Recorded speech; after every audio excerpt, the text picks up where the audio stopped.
Kofi hit the apartment door so hard the frame shook. He was 8 years old, and he had been outside for less than 4 minutes, chasing a stray orange cat that had no business being alive in March Chicago weather. And what he had found in the alley behind the building had turned his legs into something that barely worked properly the whole way back up the stairs. Ada came out of the kitchen already moving.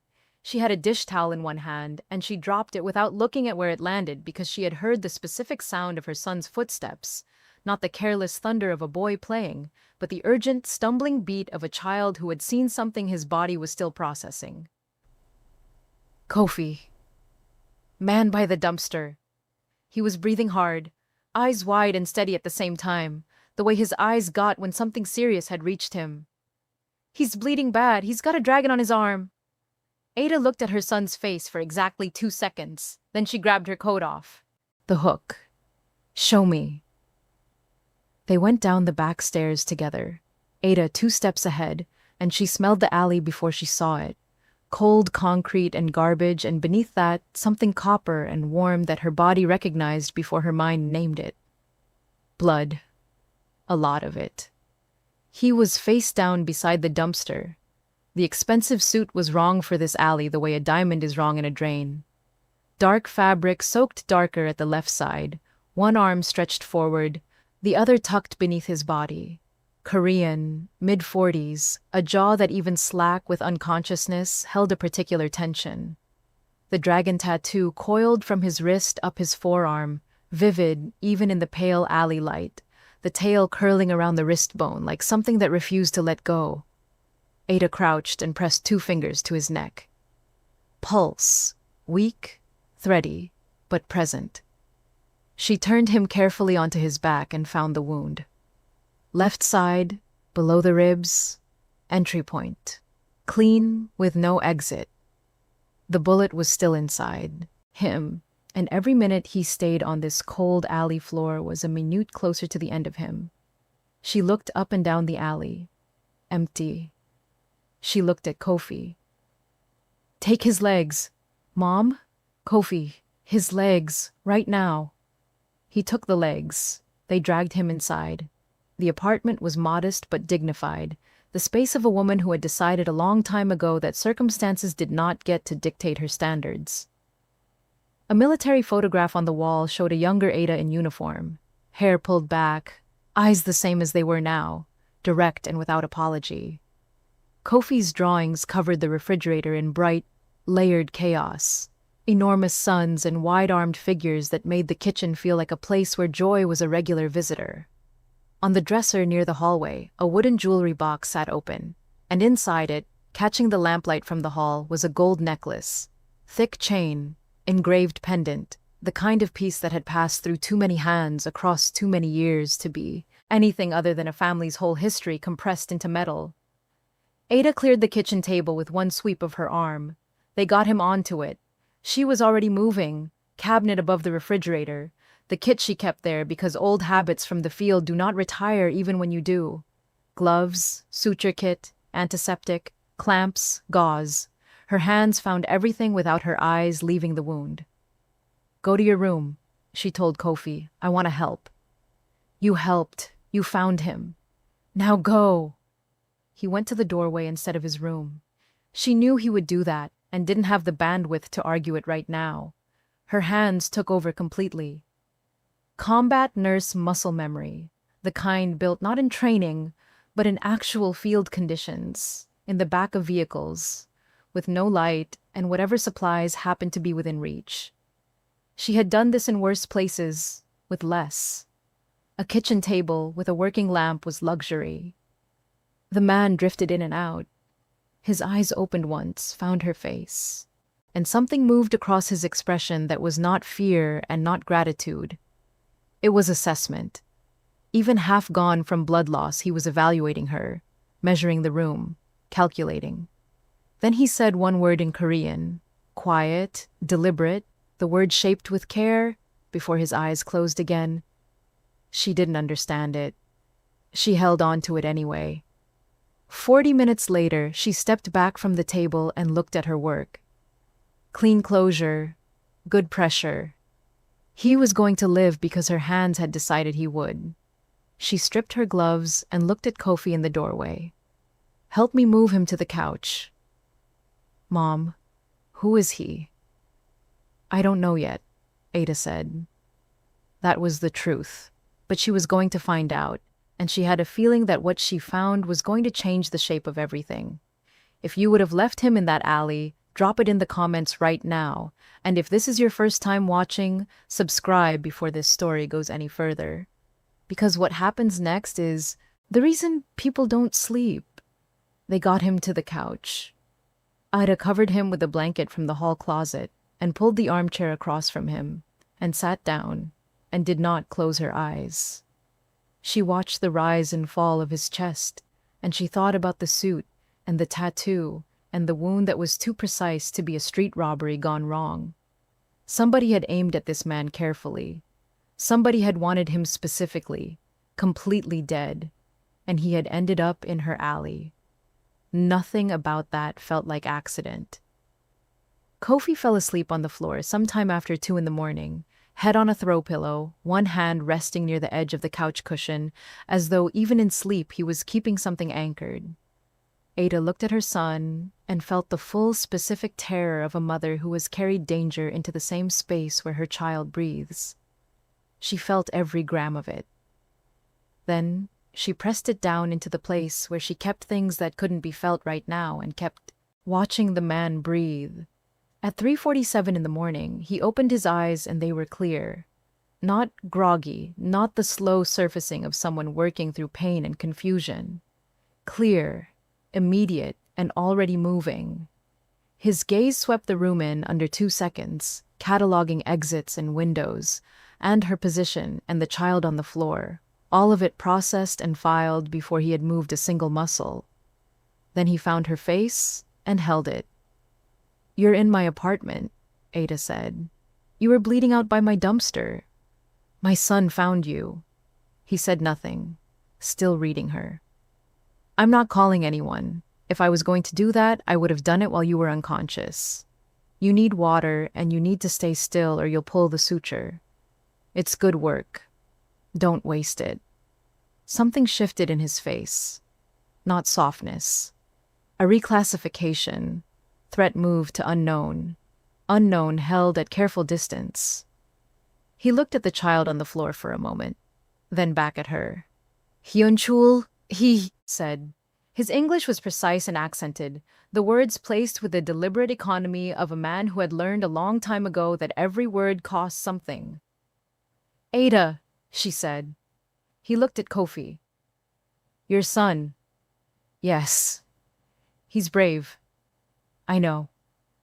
A silence settled that was neither comfortable nor hostile. The specific silence of two people who understood they were inside a dangerous situation from completely different directions and had not yet decided what to do with each other. Then 3 hard knocks hit the front door. Ada was on her feet before the second knock finished. The voices came immediately after, Korean, sharp, overlapping, with a particular aggressive cadence of men who have already decided what they're going to do when the door opens. Her body moved on pure training. She touched Kofi's shoulder once, the way they had practiced, firm and quick. His eyes opened instantly, already knowing. Water heater, she breathed, barely a sound. He was up and moving, without a word, down the hall in 4 seconds, sliding into the narrow space behind the water heater, where the wall panel pulled away from the frame if you pressed the right corner. She heard the soft click of it closing behind him, and something in her chest released 1 degree of tension and took on 3 more. She looked at Hyun Chul. He was already trying to push himself upright. You can't, she said. I have to. You tear that suture and bleed on my floor and they find you by the trail. She was already moving, assessing the couch, the gap between its back and the wall, the low shelf unit beside it. Not perfect. Nothing close to perfect. But the blanket was dark and the light was low and men searching for a person tend to look at standing height first. Get down. Now. It cost him. She heard him absorb the pain of getting to the floor behind the couch without making a sound, One sharp inhale through the nose, controlled and deliberate. And that told her something about the kind of man he was before anything else did. She draped the dark blanket over the gap, pushed the shelf unit 2 inches closer, and walked to the front door. She opened it on the 4th knock, which was the right choice. Too fast reads as guilt, too slow reads as hiding. 4 men. Expensive clothes worn wrong on bodies that had no use for expensive clothes. Eyes that had already swept the visible apartment before they finished looking at her face. The man in front was broad, late 30s, a scar cutting through his left eyebrow, and he regarded Ada with the specific entitlement of someone who had never once in his life had to justify entering a room. He spoke Korean. Fast, clipped, not a question. Ada kept her face open and neutral, the expression of a woman who genuinely didn't understand, which was partly true and entirely tactical. "I'm sorry," she said. "I don't—" He switched to English without missing a beat. "A man, this height." His hand leveled at his own forehead. "Injured. He came through this building." "I've been home all night," Ada said, "with my son. I haven't seen anyone." His eyes moved past her, slow, deliberate, reading the kitchen doorway, the hall, the couch, the dark blanket, the shelf unit. She watched him look at the shelf unit for half a second longer than everything else, and she kept her face exactly where it was. "You live alone?" "With my son." "Where is your son?" "Sleeping," Ada said, and holding her voice level through that sentence was the hardest physical thing she had done since dragging a man twice her weight off an alley floor. The man held her gaze. Then from down the hall came Kofi's voice. "Mom?" And Ada's heart stopped and restarted in the space between one breath and the next. Kofi appeared in the hallway, rumpled, one sock half off, eyes carrying the perfect unfocused weight of a child pulled from deep sleep by noise. He looked at the men at the door with the wide, uncomplicated curiosity of someone who did not understand that he should be afraid. The scar eyebrow man stepped forward. His voice dropped into something softer than the aggression had been, which was more dangerous than the aggression. "Hey, did you see anyone outside tonight? Anyone come inside?" Kofi looked at his mother. One look. A single second that carried an entire conversation. And then he looked back at the man, rubbed his eye with the back of his hand, and said, "No, I was asleep." The man held Kofi's gaze for 4 full seconds. Then he stepped back. But the younger man at his left shoulder, quiet, who had not spoken once, stopped moving. His eyes had found the dresser, the jewelry box, the gold necklace catching the hallway light. He crossed the apartment in 4 steps. Ada said, "Hey," and it came out harder than she intended, which was a mistake because the force in her voice told him the necklace mattered. He lifted it from the box and turned it in the light, examining the engraved pendant, a pattern of symbols Ada had traced with her fingertip 10,000 times across her whole life without a key to read them. And then he pocketed it with the casual certainty of a man who had been sent to retrieve exactly this thing. Ada said nothing. Her hands were shaking at her sides. Her face was stone. They left. The door clicked shut behind them. She stood facing that closed door for 30 seconds without moving. Then she walked down the hall and pressed the corner of the water heater panel, and Kofi came out and she pulled him against her chest and held him and said nothing at all for a long time. Over his shoulder, her mind was already moving, already building, because that man had not taken her necklace the way thieves take things. He had taken it the way a soldier takes intelligence. He knew exactly what he was looking for. He knew exactly where it was, which meant someone sent him. And the man bleeding on her floor was connected to her grandmother's necklace in a way that had nothing to do with one night in a March alley. She went to the couch. She helped Hyun Chul up from behind it, and when their eyes met this time, something was different. He had heard every word of it. He understood what she had done, held 4 armed men at her door with nothing but her voice and her 8-year-old son's nerve, and something in his face that had been fully locked since she first saw him had shifted, fractionally, in a direction she couldn't name yet. "The necklace," he said, "the pendant. Describe it." Ada described it. The weight, the thickness of the chain, the way the engraving ran in two directions and met in the center at a shape that was almost a sun but not quite, a symbol she had looked at every day for 11 years, without knowing what it meant. Hyun Chul was quiet for long enough that the silence became its own answer. "You know what it is," Ada said. "Not a question." "Yes." "Then start talking." He looked at her steadily. Then he said, "Sit down." She sat. He told her. His grandfather had built a business empire alongside a Nigerian partner named Emeka 40 years ago. Not a clean empire, not the kind that appears in newspapers with ribbon cuttings and smiling photographs, but the kind built in shadows across borders, the kind where the only thing keeping two men alive was the mutual certainty that neither could survive without the other. Together, they had documented everything, every transaction, every name, every account, every movement across 4 syndicates operating between Chicago, Seoul, Lagos, and Busan. A record so comprehensive, so precisely maintained that it could dismantle all 4 organizations simultaneously if it ever reached the right hands. Both men understood that possessing it made them targets, so they split it. Half encoded in documents held by Hyun Chul's grandfather's family, half encoded in the engravings on a gold pendant commissioned, specifically for the purpose. The pendant passed to Emeka's daughter when he died. His daughter had moved to Chicago. She had married a man whose last name she took. She had a granddaughter. Ada's grandmother's name before she married had been Ada, daughter of Ise. Ada had grown up knowing her grandmother as a quiet, fierce woman who wore that gold necklace every day and never explained it. She had not told Ada the full history because she was protecting something, not because she forgot. The pendant had not landed in Ada's family by accident. Ada and Hyun Chul were not strangers thrown together by a random March night. They were the living endpoints of a 40-year arrangement engineered by 2 men who understood that the safest place for a secret is split between people with no reason to ever find each other. Until tonight. Now, if you think this is coincidence, drop that in the comments, because this story is about to show you exactly how wrong you are.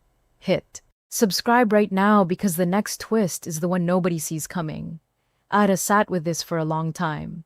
Kofi had gone back to sleep on the floor with the talent children have for trusting that adults are handling things. She looked at her son and felt the impossible weight of the situation settle fully onto her shoulders. All of it at once. No more rationing. "The men who took it," she said finally. "They work for you." A pause. "Yes." "They tried to kill you tonight." "Yes." "And you signed a clearance order for this block, this building, my home." The silence that followed was different from any silence that had been in the room before it.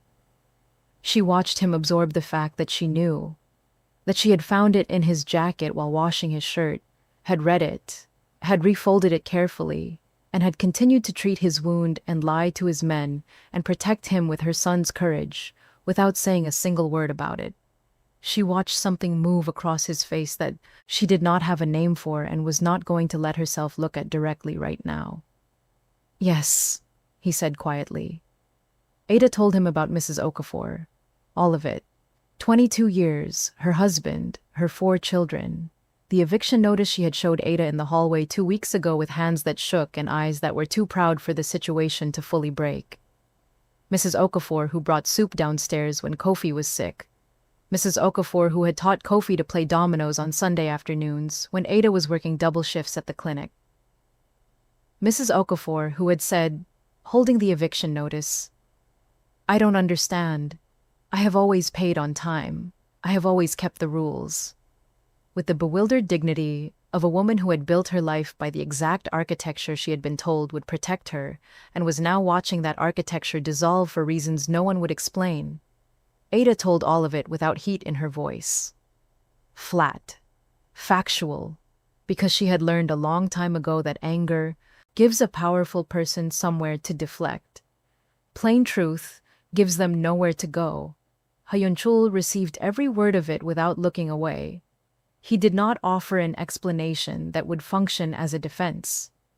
He sat with it the way you sit with something that cannot be argued with because it is simply, completely true. I know, he said when she finished. 2 words. Nothing added. Nothing diminished. Good, Ada said. Then we understand each other. Now tell me everything. The pendant. Park Soo, who specifically fed your men the information about this neighborhood. All of it. It took 90 minutes.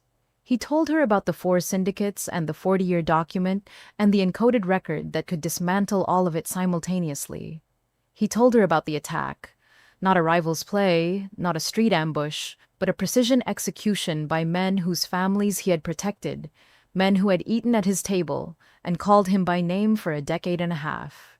He told her that the evidence pointed to Park Soo as the conduit, the one who had learned about the pendant and passed that information to the faction that wanted him removed before he could discover what his own clearance operation had accidentally placed him on a collision course with. When he finished, Ada sat, very still. And here is what you don't know, she said. He waited. My grandmother told me something before she died. She pressed the pendant into my hand, and she said, the symbols on the left side are the directions. The symbols on the right are the names. You need both to find the room, and both to open what's inside it. She held his gaze. I thought she was confused. She was not confused. I'm not just carrying half the key, Hyun Chul. I'm the only person alive who was given the instruction for how to read it. The silence in the kitchen was total. Which means, Ada said, that whoever has the pendant right now has something they cannot use, and whoever wants to use what's inside that room needs me alive, and whoever wants that room to stay sealed forever needs me gone. Those are 3 different sets of people, and I need to know exactly which one Park Soo is working for before you walk into a room with him. Hyun Chul looked at her for a long moment, with an expression she had not seen on his face before. Not the assessment of their first hours together, not the guarded recalibration of the days since. Something that sat closer to respect than anything else, and which he did not try to disguise. You already know what you're going to do, he said. I know what I'm prepared to do, Ada said. Get some sleep. When you contact him, I'm going to be there. No, I'm telling you in advance as a courtesy, she said. I'm going to be there. She went to bed and did not hear him argue further. The next morning, Kofi made Hyun Chul tea without being asked. He carried it on the good tray, the one Ada reserved for guests, and set it beside the couch with the gravity of a child who understood that certain moments required ceremony. Then, he sat cross-legged on the floor and looked at Hyun Chul with direct and uncomplicated attention. What does your tattoo mean? Hyun Chul looked at the boy, then at the tea, still steaming, then back at the boy. The dragon protects what belongs to it, he said. What belongs to it? That changes. A pause. Over time, the dragon decides. Kofi turned this over seriously. My mom has a scar on her shoulder. She said it's from when she was brave. She won't tell me the whole story. He looked at the collar of Hyun Chul's shirt. Do you have one? Hyun Chul looked at the boy for a long moment. Then he pulled his collar aside and showed Kofi the scar below his left collarbone. Old, silver, the kind that takes years to reach that color. Were you brave? Kofi asked. I survived, Hyun Chul said. That is not always the same thing. Kofi thought about this with the total focused seriousness he brought to things that mattered to him. I think they're the same, he said finally, because you have to decide to survive. Every day you have to decide it again. That's brave. Ada was standing in the kitchen doorway. She had been there for most of this exchange, and she felt something move in her chest that she didn't have time for and deliberately set to one side. On the second afternoon, Kofi taught him a card game called Spit, which involved slapping cards down at speed and a level of focused chaos that seemed entirely at odds with Hyun Chul's nature. He lost the first round inside 90 seconds. He looked at the cards. He looked at Kofi. He asked to play again. He lost the second round in under 2 minutes. He sat back and studied the layout of the cards on the table with the same expression Ada imagined he used when studying intelligence reports. Total, unblinking, looking for the pattern underneath the pattern. He lost the third round.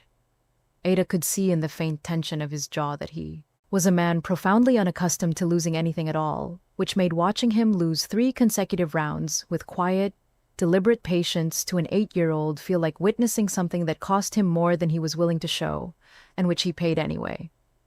Kofi, for his part, showed no mercy. He crowed. He did a small, seated victory dance. Hyun Chul watched this with an expression that was not quite a smile, but was the specific stillness of a face that wanted to be won and was deciding whether to allow it. Again, Hyun Chul said. You're going to lose again, Kofi told him cheerfully.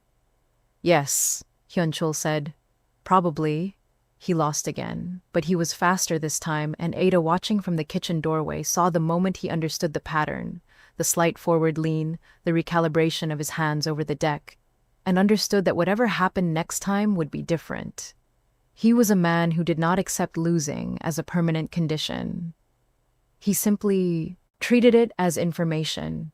Ada, meanwhile, was thinking about Park Soo, about what Hyun Chul had described. 15 years, built from nothing, the vocabulary of 2 men who had survived things together that leave permanent marks. She thought about what it costs a person to discover that the architecture of their trust was built on something hollow. She had felt that once before, in a different country, in a different life, and it had taken her years to stop feeling it. She thought, he is going to contact Park Soo before he tells me. She thought, I need to be ready for that. On the third night, she found him awake at 2 a.m. at the kitchen table, Kofi's card game spread in front of him, turning the cards over one at a time with the focused attention of a man thinking about something that had nothing to do with cards. She sat across from him. She put the document on the table between them. We were never going to pretend I didn't find it, she said. He looked at the document, then at her. No. 2 days later, Hyun Chul made the call. Ada watched from across the kitchen, reading his face while Park Soo's voice came through the phone. Too far for her to catch the words, but the cadence was clear. Urgent. Warm. Carefully calibrated. Every note hit with just slightly too much precision. The music of a man performing relief rather than feeling it. Hyun Chul's face gave nothing. He told Park Soo a meeting place 3 miles away, a restaurant on neutral ground. He kept Ada's address out of it entirely. He hung up and Ada was already putting on her coat. Distance, Hyun Chul said. You stay back and you do not engage, whatever happens. Agreed, Ada said, in the tone she used when she was agreeing to the portion she had already decided to honor. She left Kofi with Mrs. Okafor on the 3rd floor. The older woman asked no questions. She was 71 years old and had seen enough of life's configurations to recognize the face of a woman walking into something necessary. She just opened her door and let Kofi in, and Ada said, Use your good manners. And Kofi said, Mom, I know, with the long-suffering patience of a child who has been told this since he could form words. Ada followed Hyun Chul at 2 blocks distance through March streets that smelled like wet concrete and exhaust, and the specific cold that Chicago saves for the moments when you think maybe winter is finally done with you. It was not done with any of them yet. She took her position in the cafe across from the restaurant. Window seat, direct sight line to the entrance. She ordered coffee she had no intention of drinking, and she watched. Hyun Chul went inside. 12 minutes later, Park Soo arrived. 50s, compact, moving through the street with the unhurried assurance of a man who had never once been in a room where he wasn't the one who decided how things ended. He went inside without looking around him, which told Ada either he was supremely confident or supremely arrogant, and in her experience, those were usually the same thing. She watched. She counted. She drank the coffee without tasting it. At minute 19, she put the cup down. She didn't know exactly what had changed. Something in the street's energy.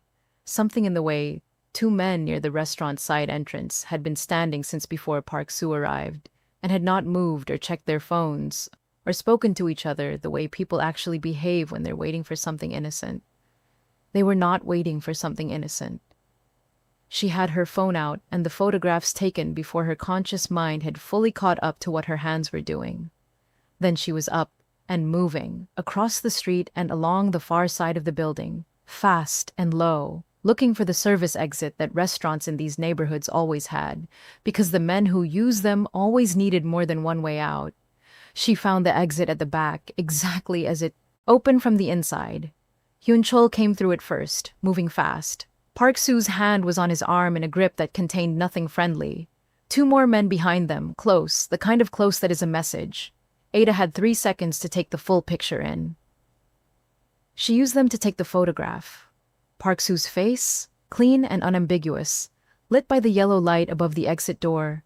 Timestamp, running in the corner of the frame.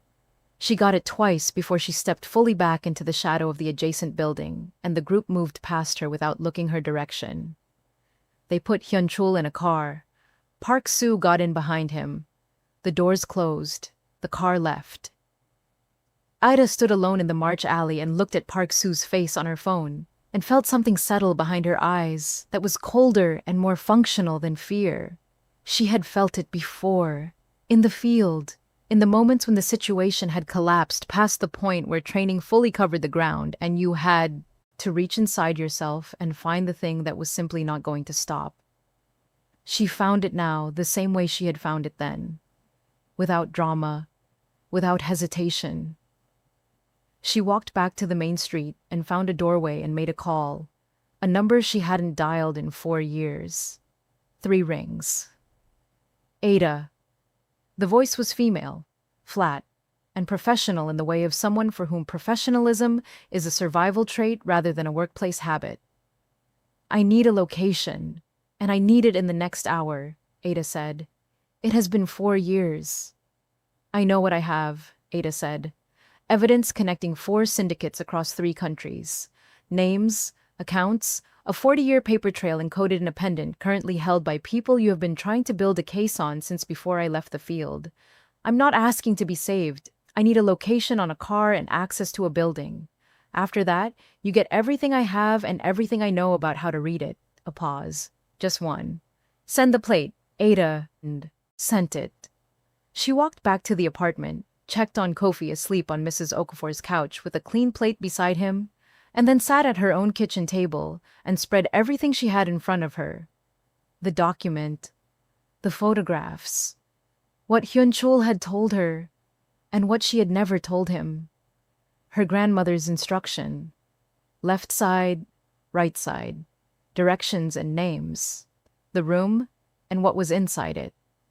She wrote the interpretation down from memory, precise and complete, in the small notebook she kept in the kitchen drawer. Then she folded it and placed it inside the cover of Kofi's favorite book on the shelf in the hall, where she put things she needed found if she was not in a position to retrieve them herself.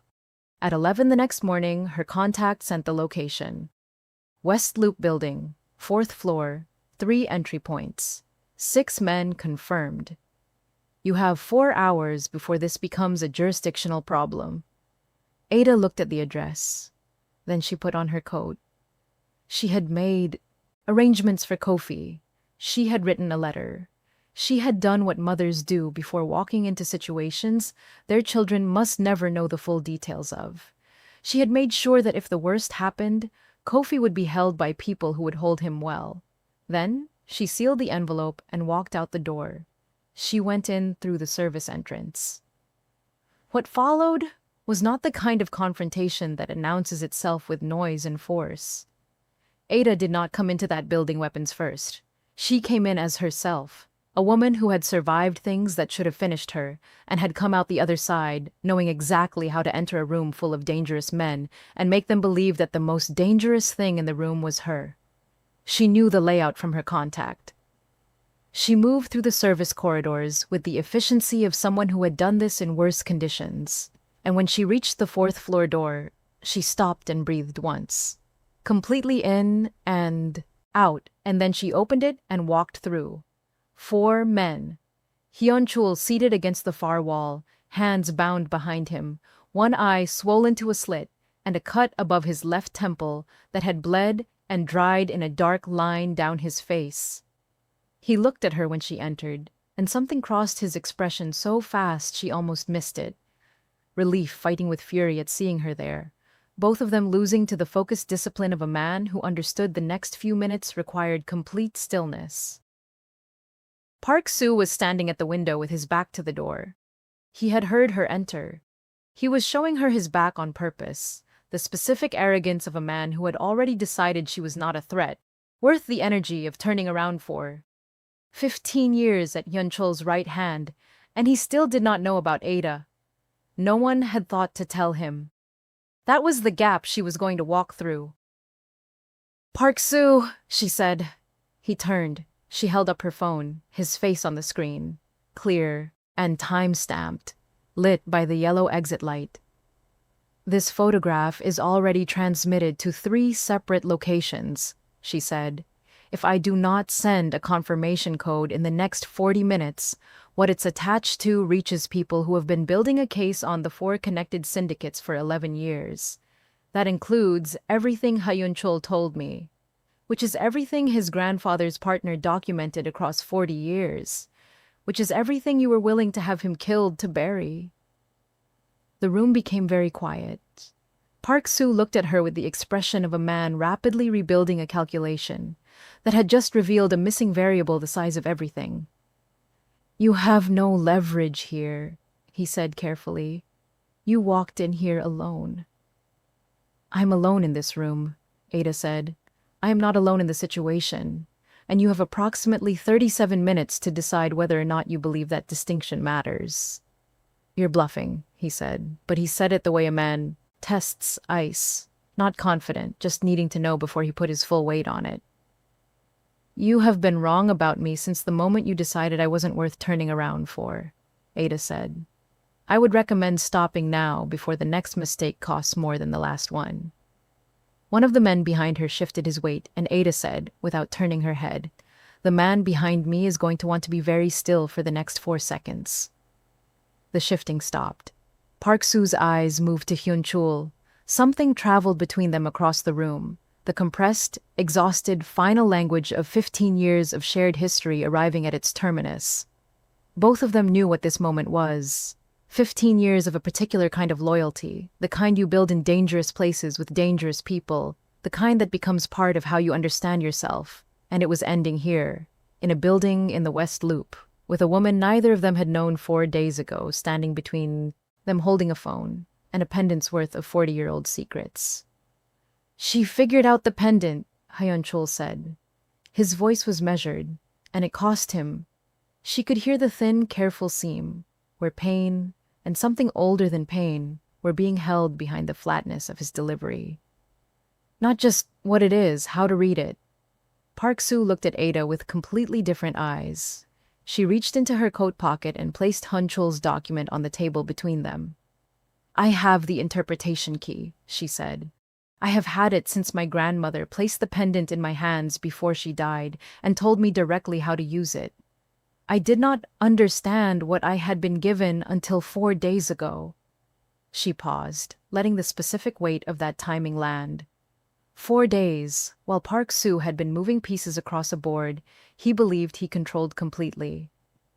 Which means the only complete path to what you've been killing people to reach is currently inside my head. And if anything happens to me before I send that confirmation code, what transmits will not only be the evidence and the photographs and the 40-year documented record. It will include everything I know about how to read the pendant's engravings, delivered directly to the people who have been waiting 11 years to use it against the 4 syndicates, against every name in that document, against yours. Park Soo was completely still, the kind of still that is not peace. "You can have the interpretation key," Ada said, "or you can have what is coming to you." You do not get to have both. And you have about 32 minutes remaining to make a decision that defines the rest of your life in either direction. The calculation ran behind his eyes. She watched it complete. What he held, what she held, what 32 minutes looked like from each side of this room.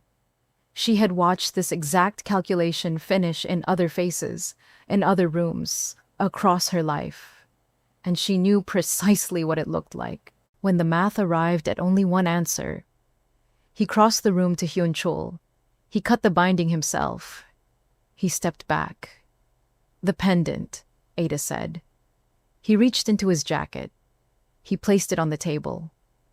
Ada picked it up and felt 11 years of daily weight return to her hand, her own years, her grandmother's years before that, her grandmother's mother's years before that, and she closed her fist around it and felt something in her chest that had been open for 4 days, quietly close. "We're leaving," she said. They left. The service corridor, the stairs, Hyun Chul moving slower than she wanted but moving, his hand trailing the wall for balance, neither of them speaking. She kept herself between him and every corner. She kept counting down the minutes. They were between the third and second floors when the door above them opened. She heard it and moved. Pure reflex, no thought, her body placing itself between the sound and Hyun Chul. The shot caught her in the left shoulder, and the impact spun her hard into the stairwell wall, and the pain arrived enormous and immediate.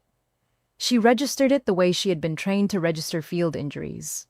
Present, real, noted, not yet relevant. She did not go down. Hyun Chul's arm came around her before she could find her footing. He took her weight completely, his face close to hers, and she could see the exact moment her injury crossed from information into something that hit him differently than information. He said something in Korean, the same word he had said on her kitchen table the night she saved his life, and then he was moving them both down the stairs fast, faster than he should have been physically capable of in his condition, and she held on to him and pressed her free hand against her shoulder and counted the remaining steps by feel. They came out into March. She breathed it in. Cold and gray and grinding, the lake wind cutting through everything. He got them 2 blocks from the building before she stopped him. "I'm okay," she said. "Ada, it's the shoulder. I have had worse." She looked at him. "I need you to listen to me. Are you listening?" "Yes." She told him about Kofi's location. Mrs. Okafor's apartment, 3rd floor, the letter she had left, the contact number, the confirmation code. She told him clearly, in sequence, and watched him receive each piece and lock it into place the way he locked things, completely, immediately, permanently. Then she told him about her daughter. She told it without the softened version she had spent 4 years constructing, to make the weight of it survivable at 3 in the morning.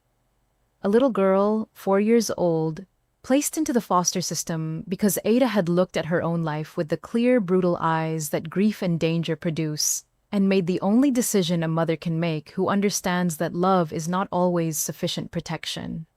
That sometimes the most loving thing a person can do is remove themselves from what they love most. A daughter with Ada's eyes, a laugh that came from somewhere deep and surprised even the girl herself when it arrived, like joy was a thing that kept catching her off guard. 4 years old when Ada let her go. Now, 8 years old, somewhere in this city, in a system Ada had worked inside long enough to know was broken, in ways that made her afraid every time she let herself think about it directly. She had told herself it was temporary. She had told herself she would come back when it was safe. She had been telling herself that for 4 years, and the word when had been getting heavier every month. She told him all of it, standing in a March street with her left shoulder bleeding and the city moving around them like water around 2 rocks, completely indifferent, and she told it without flinching because she was done softening the truth of her daughter for the sake of making it easier to carry. She told him her daughter's name. "Nala," Ada said. "Her name is Nala, and she needs someone in this world who is dangerous enough and indebted enough to keep her safe. I am telling you this because you are the only person I have ever met who is both of those things at once. She told him the interpretation key. Left side, right side, directions and names, what you needed to find the room and what you needed to open what was inside it. She told him because he needed to have it, and because she needed him to understand the full weight of what she was placing in his hands. He listened to every word without moving. You are going to be there to use it yourself, he said. Maybe, Ada said, but now you know, and if I'm not there, you find her. You keep her the way you kept me and Kofi these last days. You owe that. Not to me, to her, to the 40 years of what our families built without knowing they were building it together. That debt is real, and it belongs to you. He held her gaze for a long time. I will find her, he said, and the way he said it, not as a promise made under pressure, but as a thing already decided, already true, was the most certain she had felt since any of this began. She sent the confirmation code. She let him take her weight. They walked through the March cold toward the building where Kofi was waiting. She made it to Mrs. Okafor's door. Kofi opened it before they knocked. He looked at his mother's face first, then the angle of her body, then Hyun Chul, and he said nothing at all. He stepped back and let them in, and he went directly to the kitchen and retrieved the kit from above the refrigerator, and he brought it to the table, and he opened it, and he looked at Ada with her own eyes, and said, "Tell me what to do." Ada looked at her son, 8 years old and already made of something that could not be broken, and felt the specific pride that only lives on the far side of heartbreak. "Gloves first," she said, "always gloves first." If you are still watching, you already know this story is not finished. Drop in the comments what you think Hyun Chul does next, and subscribe right now because what Nala finds out when she is old enough to be told is the story that changes everything. Later, when Ada was resting and Kofi had finally fallen asleep and the apartment had reached the specific quiet that March Chicago manages only in the deepest part of the night, Hyun Chul sat at the kitchen table alone. The pendant was in his hand. He turned it in the lamplight and looked at the engravings. Left side, right side, the almost sun where they met in the center. And he thought about 2 men 40 years ago who had understood that the most dangerous thing in the world is truth comprehensively documented, and that the only safe place for something truly dangerous is divided between people who love something larger than themselves. He thought about Park Soo. 15 years. The warmth of the phone call, measured out precisely. The practiced relief in his voice. Every note hit correctly because Park Soo was very good at the specific work of building trust in people and then standing inside it long enough to use it. The hand on his arm at the restaurant exit, guiding, familiar, the grip of a man who had walked beside him for a decade and a half and had been planning this particular door the entire time. He thought about what trust becomes when it dies. Not absence, not nothing, but a shape. A hollow precisely contoured to what used to occupy the space, sharp at the edges where the real thing was cut away. He would carry that hollow for a long time. He knew this the way you know things that cannot be argued with. He did not argue with it. He thought about Ada in a hallway full of armed men, her voice not moving by a single degree. He thought about what it costs a person to be built the way she was built. That quality of absolute steadiness that does not come from the absence of fear, but from having faced fear across enough years and enough rooms that you have arrived at a working arrangement with it. You are here, fear says. I know, Ada says. And then she opens the door anyway. He thought about Nala, a little girl with Ada's eyes somewhere in this city. In a system Ada knew from the inside, waiting for the world to remember it owed her something. He thought about what Ada had said, dangerous enough and indebted enough. He held both words against himself and found that they fit in a way that nothing had fit in a very long time. He put the pendant down and reached into his chest pocket and took out the small folded piece of paper. Kofi had pressed it into his hand the previous morning with the solemn transfer of a child conducting important business. He unfolded it carefully. Kofi had drawn it during the night. Hyun Chul had drifted half asleep on the couch, murmuring the meanings of the symbols in the lamplight, thinking the boy was too young to hold on to it. Kofi had held on to every word. The drawing showed a dragon coiled around a sun. Rough lines, enormous certainty, the complete compositional confidence of a child who drew what he meant without apology. Beneath the dragon and the sun, two figures stood close together. They might have been two people. They might have been one person and a child. In the ambiguity of a child's hand, they were both at once. Hyun Chul looked at it for a long time. Then he folded it with care and placed it back in his chest pocket, directly over the place where Ada's hands had first pressed against his ribs in a March alley, and found his heartbeat and decided it was worth the trouble of keeping. Outside, Chicago did what Chicago in March has always done. It pressed on, cold and gray and completely indifferent to the people inside it, the lake wind moving through the streets with the patience of something that was here before the city and will be here after every person in it is gone. The pendant caught the lamplight on the kitchen table. The jewelry box on the dresser stood open and empty. But in a basement 3 miles away, in a locked room that 4 syndicates had spent 40 years and many lives protecting, a document waited with the patience of something built to last. It had always waited. It was made to wait. And now, for the first time in 40 years, the two halves of the key that could open it were in the same city, held by people who understood what they were carrying and what it would cost, and had decided to carry it anyway. Somewhere in Chicago, in a foster placement carefully maintained by a woman who had given up everything to make it safe, a little girl named Nala was asleep. She had her mother's eyes. She did not yet know about the dragon tattoo or the pendant, or the debt that was moving through the city toward her, like a tide that had been building for 40 years. She would be told. When the man with the dragon tattoo had done what he promised, when it was safe enough to tell her when she was old, enough to carry it, the lamp in Ada's kitchen stayed on all night. The city pressed on outside. In his chest pocket, folded directly over his heartbeat, a child's drawing of a dragon around a sun waited for the morning to come, and with it whatever the morning was going to require of the people it found still standing. Some debts do not end. They pass forward. They find the next set of hands that are strong enough to hold them.